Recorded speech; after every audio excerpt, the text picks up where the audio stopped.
So, నమస్కారం అండి. నేను అగ్నేష్ అమిత్రాజ్. సో, ఈరోజు మనం తెలుసుకోబోయే విషయం ఏంటంటే, చాలామందికి ఆతృత అలాగే మనకి 2026 ఎలా ఉండబోతుంది? ఇండియా మీద ఎలాంటి ఇంపాక్ట్ ఉండబోతుంది? 2026 ఇప్పుడు జనరల్‌గా చూసుకున్నట్టయితే మనము టోటల్ కా మీరు సంవత్సరాన్ని ఒక్కదాన్నే కూడి చూడండి.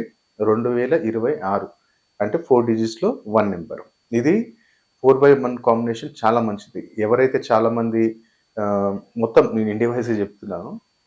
నార్త్ గావచ్చు, సౌత్ గావచ్చు ఎక్కడైనా సరే. మన ఇండియా వైస్‌గా ఏంటంటే, ఎవరైతే ఇల్లు కట్టాలి అనుకున్నారో, ఇల్లు పని పెండింగ్ ఉందో అది కంపల్సరీ అవుతుంది. ఎవరైతే గవర్నమెంట్ జాబ్స్‌కి చాలా రోజుల నుంచి ట్రై చేస్తున్నారో వాళ్ళకి గూడా మంచి స్కోప్ ఉంటుంది.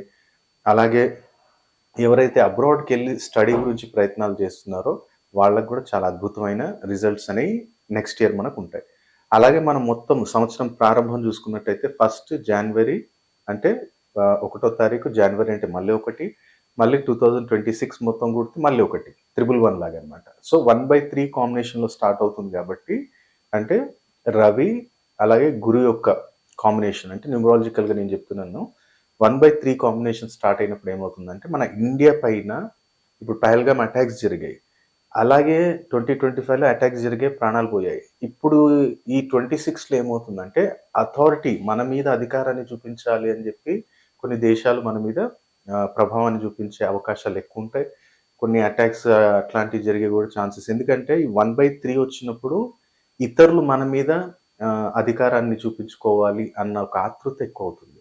కాబట్టి ఇక్కడ ప్లసెస్ ఉన్నాయి, మైనస్ ఉన్నాయి. ఇంకోటి మీరు ఓన్లీ ఇయర్ వైస్‌గా అబ్జర్వ్ చేస్తే 6 రిపిటేషన్ అంటే 6 రిపిటేషన్ అంటే చంద్రుడు అలాగే శుక్రుడి యొక్క నంబర్స్ 2 అంటే మూన్, 6 అంటే వీనస్.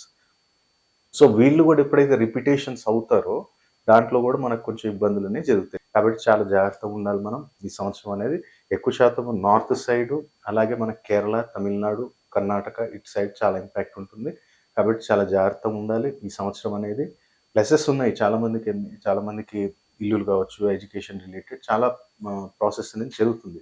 కాకపోతే ఈ నెగెటివ్ ఇంపాక్ట్ కూడా మన మీద ఉండబోతుంది కాబట్టి 2026లో చాలా జాగ్రత్తగా ఉండాలి మనం.